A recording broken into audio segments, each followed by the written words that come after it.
आशुतोष गुप्ता अपने मोदी विरोध और बीजेपी विरोधी सोच के लिए जाने जाते हैं। इनका इन दिनों यही काम रह गया है, मोदी का विरोध करो, बीजेपी का विरोध करो, दाल रोटी का बंदोबस्त अपने आप हो जाएगा।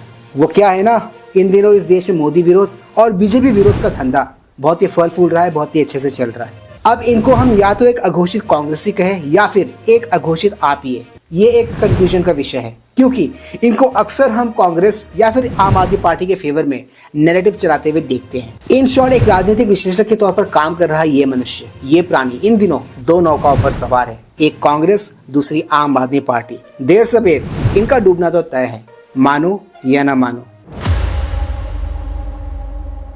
Please like share subscribe YouTube channel ताकि हम ऐसे कंटेंट्स बनाते रहें। ऑलराइट दोस्तों, let's go back to the topic then. Delhi election इन दिनों एक सेंटर ऑफ डिस्कशन है हर जगह, चाहे वह न्यूज चैनल्स हो, सोशल मीडिया हो, प्रिंट मीडिया हो, हर तरफ हर जगह ये एक पॉइंट ऑफ डिस्कशन तो है। अब उसी दिल्ली में इलेक्शन की गहमा गहमी के बीच कोई अप्रिय घटना घट जाए या फिर कोई घटना घट जाए और वो हाईलाइट ना बने, ऐसा कैसे हो सकता है। अपने एक चुनावी यात्रा के दौरान अरविंद केजरीवाल जी की गड्डी पे एक अटैक हुआ, किसी ने पत्थर फेंक के मारा उनकी गाड़ी पे, और उसी अफरा तफरी में उनकी गाड़ी को उस केओस से निकालने के चक्कर में इनकी गाड़ी ने कुछ युवकों को टक्कर मार दी, कुछ प्रदर्शनकारियों को टक्कर मार दी, ऐसा बीजेपी क्लेम कर रही है। इसी टॉपिक पर एक डिबेट शो के दौरान राजनीतिक विश्लेषक आशुतोष गुप्ता और आम आदमी पार्टी की प्रवक्ता प्रियंका कक्कर एक वर्बल नोकझोंक में एंगेज हो गए। जानते हो किसके साथ?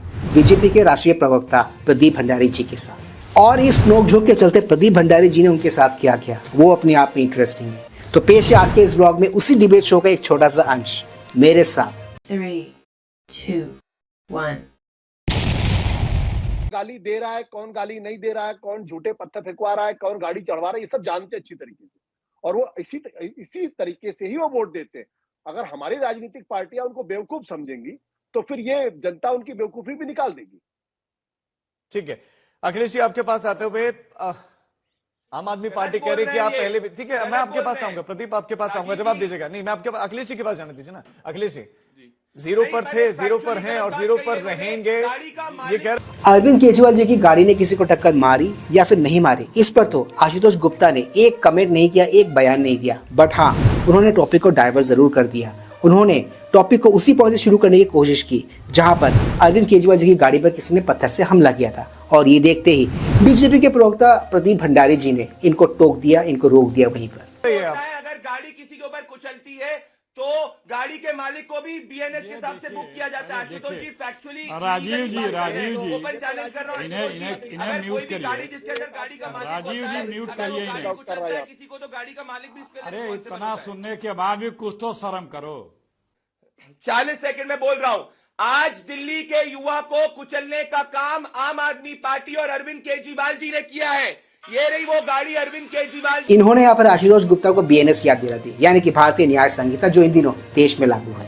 देखिए आशुतोष गुप्ता एक वामपंथी है, और ये वामपंथी एक बात शायद भूल गया कि अब ये देश अंग्रेजों के पुराने वाले कानून से नहीं चलता, बल्कि नए वाले और अपडेटेड बीएनएस यानी कि भारतीय न्याय संहिता के तहत चलता है। हाय हाय अरविंद केजरीवाल नारे लगा रहे थे दिल्ली के युवा, क्योंकि एक दिल्ली के युवा को इन्हें नौकरी नहीं दी, तो दिल्ली के युवा को कुचलने का काम अरविंद केजरीवाल जी के अहंकार ने किया है। मैं ओपन चैलेंज प्रियंका कक्कर को करना चाहता हूं और आशुतोष जी को करना चाहता हूं।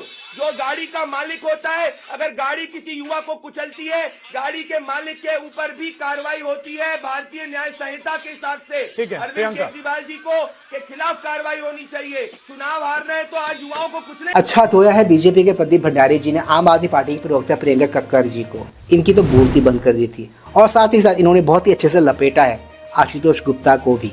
प्रदीप हो गया। और इसीलिए सारी राजनीतिक पार्टियां, जब दिल्ली में आए थे उस वक्त छठ पूजा यहाँ बिल्कुल उस तरीके से नहीं मनाई जाती थी, लेकिन अगर आप देखें तो छठ पूजा के मौके पर सारी राजनीतिक पार्टियों के जो प्रवक्ता होते हैं, उनके नुमाइंदे होते हैं, वो वहां पहुंचते हैं।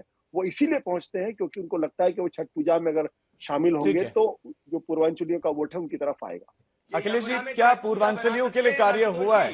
प्रदीप जी आऊंगा। अखिलेश जी क्या पूर्वांचलियों के लिए काम हुआ है? 13 में तो खैर आप भी साथ है, लेकिन 15 से अलग अलग है। यमुना की सफाई को लेकर प्रदीप भंडारी जी ने यहाँ पर अच्छा घेरा है आशुतोष गुप्ता को। ये आशुतोष गुप्ता शायद भूल गया है कि केजरीवाल जी के कई प्रॉमिसेस में से ये भी एक प्रॉमिस था कि वो दिल्ली में यमुना की सफाई करवाएंगे। और यमुना की सफाई को लेकर अरविंद केजरीवाल जी की क्या सोच है, ये तो ऑलरेडी वायरल है, ऑलरेडी हम सब सुन चुके हैं कि यमुना की सफाई करने से भाई वोट नहीं मिलता। That's his mindset, that's his thought. मतलब बहुत ही मुश्किल काम है फिर तो। अखिलेश जी